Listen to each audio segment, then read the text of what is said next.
Прямо сейчас поговорим о цифровизации здравоохранения, о так называемом Е-здоровье.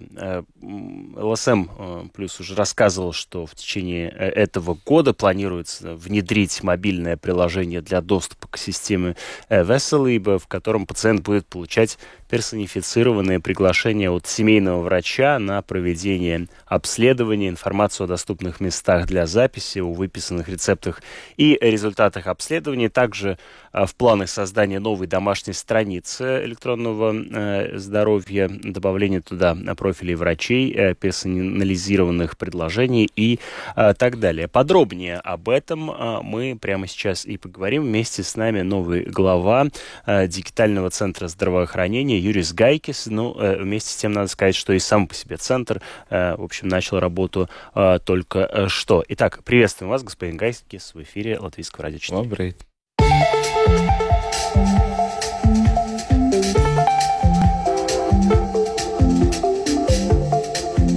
От первого лица.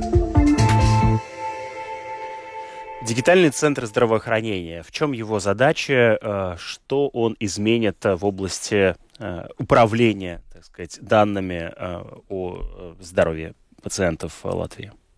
Galvenais mērķis šī centra izveidei ir centralizēt visu veselības aprūpes resora IKT infrastruktūru, uzturēšanu un attīstību vienās rokās, lai nav sadrumstalotība, lai nav informācijas dažādība, un kā arī notiktu resursu ietaupīšana un šo visu sistēmu attīstīšana vienā virzienā, izmantojot vienotu arhitektūru, kas ir jāizstrādā kā viens no pirmajiem uzdevumiem. Так, необходимо создать, общую архитектуру для того, чтобы централизовать все цифровые системы в области электронного здравоохранения. Что это изменит для рядового пациента?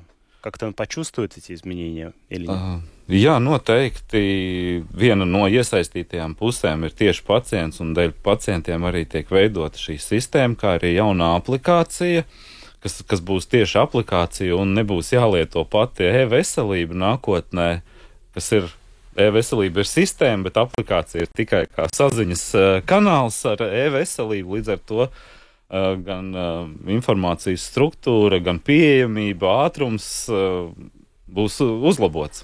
То есть это новое приложение, оно будет доступно в телефоне, да, и можно с помощью него получать информацию из этой системы Е-здоровья. А какого рода информация будет доступна и как упростится доступ к какого рода услугам? Sākotnēji tās ir esošās informācijas pieejamība, kas jau ir e-veselībā, plus izveidot, sākt testēt šī gada otrā pusē pacientu rindu, elektronisko pieteikšanos, kas arī mazinās līdz ar to ārstu nepieejamību, ja tā rinda būs vienkopus par visiem speciālistiem, un tie arī tie pirmie, ko varēs sajust pacienti. Непосредственно доступность информации и ближе к второй половине года возможность записаться в ту или иную очередь, то есть непосредственно следить за этой очередью, я так понимаю, да, можно будет? Gan pierakstīties, gan sekot, gan atteikt ērtā veidā, nevis zvanot vai kā tam līdzīgi.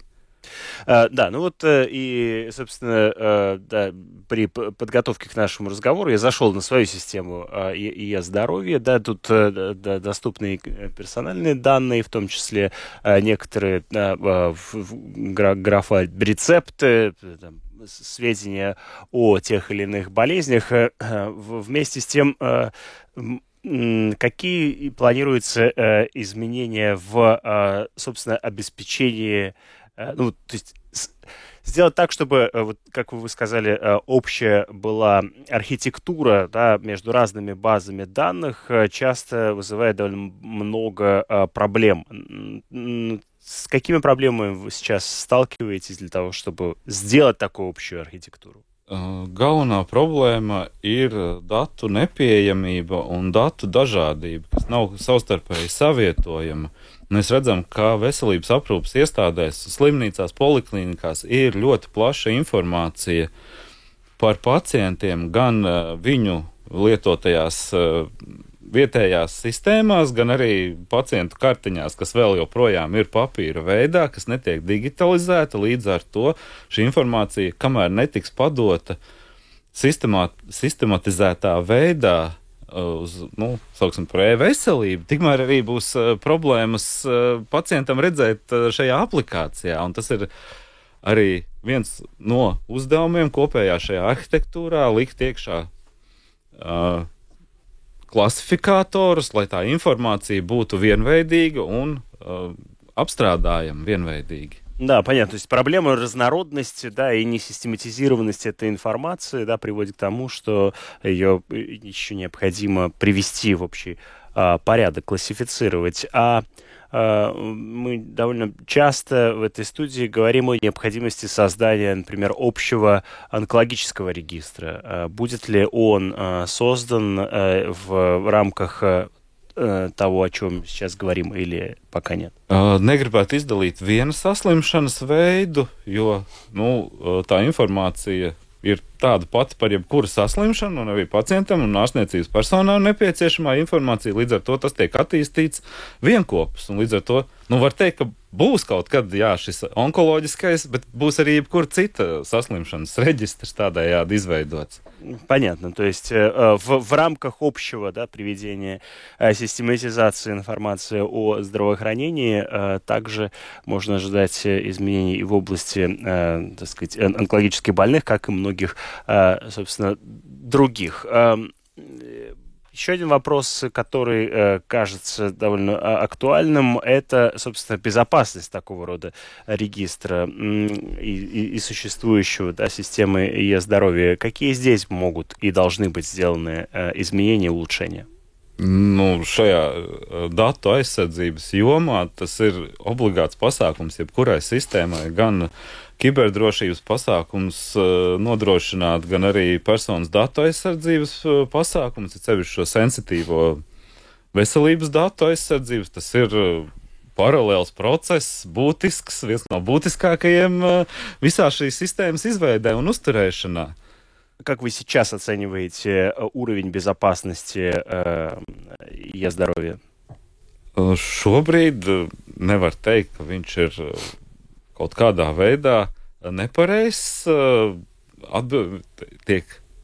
Tiek nodrošināta datu drošība, kiberdrošība atbilstoši prasībām, kādas ir noteikti. Я понимаю, да, но вместе с тем, да, мы регулярно говорим о росте киберугроз, и в этой связи, с одной стороны, неудобно пользоваться данными, которые находятся в разных местах, с другой стороны, их и сложнее таким образом на них повлиять, их украсть. И если они будут в одном месте, то, соответственно, и, надо полагать, безопасность этого места должна быть увеличена. Как вы видите возможность, необходимые изменения в этой области?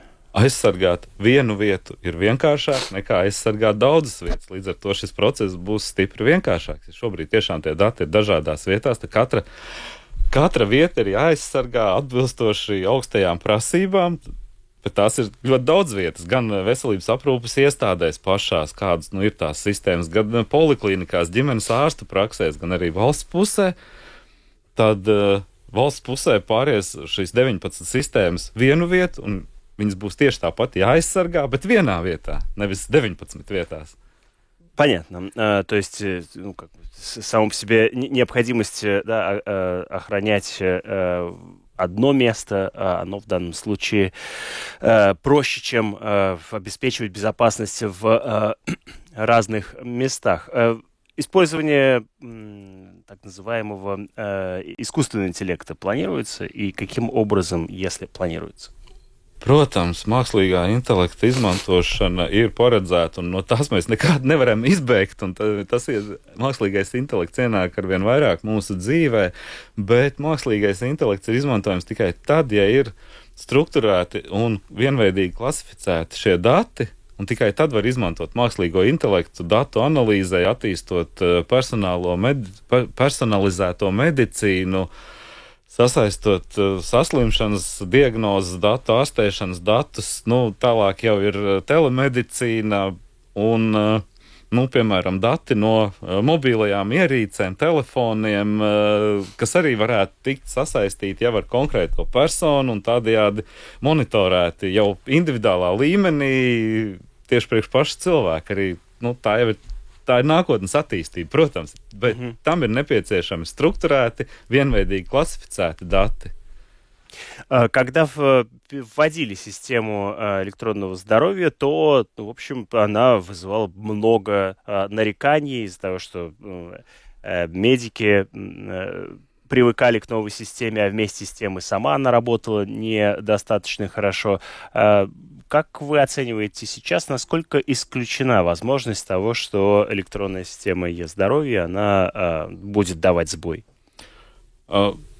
Attīstoties laikam, tehnoloģijām, viss kļūst vienkāršāk izmantojams, bet te ir jārunā par informācijas patiesumu, ko ievada medicīnas iestādes, valsts slimnīcas, privātās savās sistēmās, kas ir tajās papīra kartiņās, un lai viņa būtu strukturēta, nodot tālāk. Un ja viņa būs pareizi sataisīta, tad lietošana būs arvien vieglāka.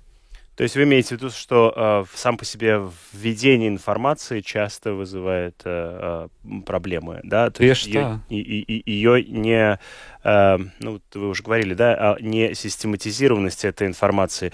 В чем тут все-таки, я пытаюсь понять, проблема, надо все-таки отдать должное и медикам, да, в чем, значит, проблема того, что эта система не систематизирована? Я чувствую как будто бы некоторый упрек в отношении медиков, которые недостаточно конкретно и четко вводят эту информацию. Так ли это?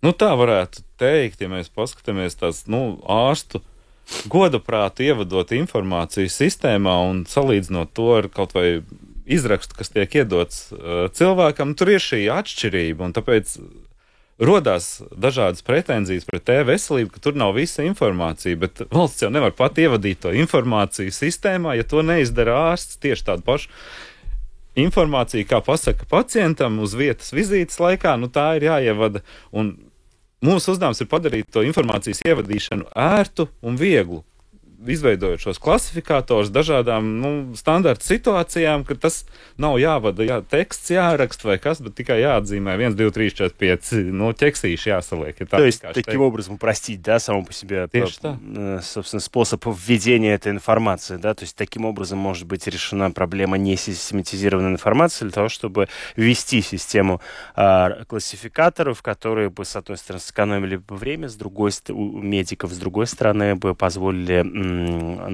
создать такую общую картину болезни того или иного пациента. Благодарим вас за то, что приняли участие в нашей студии, в нашем разговоре. В нашей студии сегодня глава Дигитального центра здравоохранения Юрис Гайкис. Благодарим вас за участие в нашей программе. Paldies! Думская площадь. С добрым утром!